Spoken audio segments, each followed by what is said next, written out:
What's up guys, Jules here, and today, share ko sa inyo kung ano nga ba yung ginagamit ko for my everyday ride. So yan guys, so magsimula tayo sa bag. So ang gamit ko ay yung Chrome Industries Cadet Night. So night yung kinuha ko kasi madalas akong mag night ride before, and itong panel na to, reflective kasi yan. So pag nailawan yan, nagre-reflect siya ng light.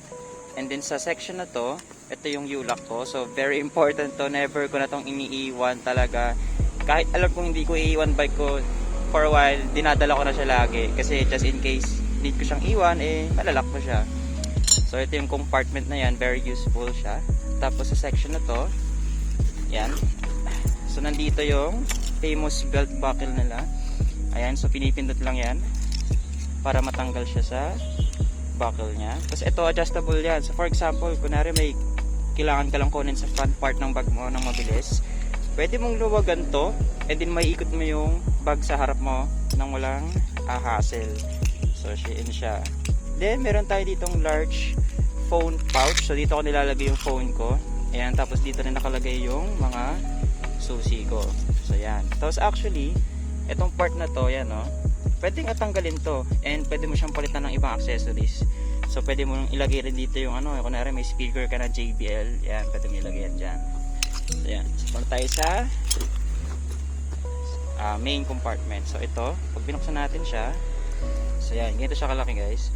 So ito, dinadala ko tong cable lock ko just in case alam kong iiwan ko yung bike ko ng matagal. So yun, dinadala ko siya. And then ito naman, itong sushi bag na to, yan, sobrang cute niyan actually. Nabili ko lang to sa Pickles sa SM North. So malaking bag lang siya na pouch.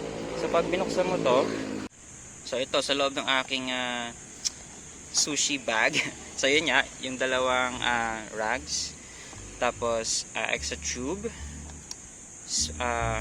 Hindi ko lang kung ano tawag dito pero ito yung mga maninipis lang na wrench, cone wrenches. So meron akong 17, 18, and 15 and 16 para siya dun sa mga nuts dun sa hubs. So ito naman yung plastic na nilalagay dun sa fork pag tatanggalin mo yung front wheel. Patch kit, 15mm wrench, hand pump, mini pump. Ito yung Topic Mini na regalo to sa akin ng office mate ko. So yan, medyo natatanggal na yung mga decals niya at madumi na. Pero sobrang useful na ito. Yan. Tapos ito yung extra chain, tsaka yung ayan o, so yung pins dun sa aking chain tool, mamaya pakita ko. Ito yung extra chain ko dun sa may Izumi toughness ko, just in case lang na kunwari magkaroon ng problema sa chain, mapapalitan ko siya. Ito yung tire levers ko from Zepal. Ayan, sa Shopee lang ito nabili, 49 pesos, napakamura. Electrical tape. So ito, very useful siya in any scenario na kailangan mong maidikit. So very useful talaga siya, just in case lang for emergencies. Ayan. Tapos ito, chain tool. Ito yung Park Tool CP5. So ayan, ito yung pin na sinasabi ko kanina. So just in case mabend yan, since nangyayari yon, pwede ko siyang mapalitan. So ayan. So yun lang yung laman ng aking sushi bag. Then ito, temporary lang to kasi may mga errands ako for today. Tapos ayan, so sa loob ito siya. Then meron din siyang parang ano dito, ayan o, parang pwede ka maglagay ng susi din dyan or whatnot. Ito, may mga easy access lang dito, so pwedeng lagay mo yung ballpen mo dyan or kung ano man. Ako, dito ako nilalagay yung mga personal stuff ko, yan. So meron din ako sa Loan Pass.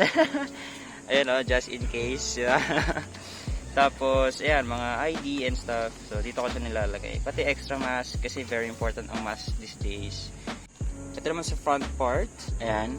So, bali, dito ko lang nilalagay yung multi-tool ko. Kasi, madalas, kinikilangan ko yung multi-tool ko. And, ang hirap naman kung kukunin ko siya from here. So, para mabilis ko lang siya makuha. Coins ko. Ayan. And then, extra alcohol just in case maubos yung alcohol na laging nasa bulsa ko. So, yun. So, ito rin pala actually, no? Ito, speedometer. Ginagamit ko na lang to actually just to record yung mga rides ko. So, hindi ko na siya masyadong nagagamit in terms of kung gaano ba ako kabilis, mga ganon. So, kaya ginagamit ko lang siya for record. Kaya nasa bulsa ko na lang lagi yan. So, yun yung mga dinadala ko sa aking bag. Doon naman sa bike, ang dala ko lagi ay yung ating bottled water. So yan, so very very important din. And ayun, yun lang actually. So ito guys, share ko lang to yung personal preference ko sa kung ano yung gusto kong dalhin for my everyday carry sa kapag nagbabike ako. So hindi naman siya required na kailangan ganito talaga, hindi naman. So kung saan ka komportable, independent sa use case mo, that's on you. So yeah, so sana may na-share ako sa inyo, sana may natutunan kayo. And if bago lang kayo sa akin channel, please don't forget to subscribe and click that bell button para hindi na rin kayo mag-miss out. So nakakatulong din siya sa aking channel para mag-grow ang ating community. So yeah, so thank you for watching guys. See you in the next one. Thank you so much din sa mga supporters natin, sa mga nagko-comment sa ating previous videos. Sobrang nakakatuwa guys. So thank you so much. So yeah, so I'll see you in the next one. Peace out. Bye.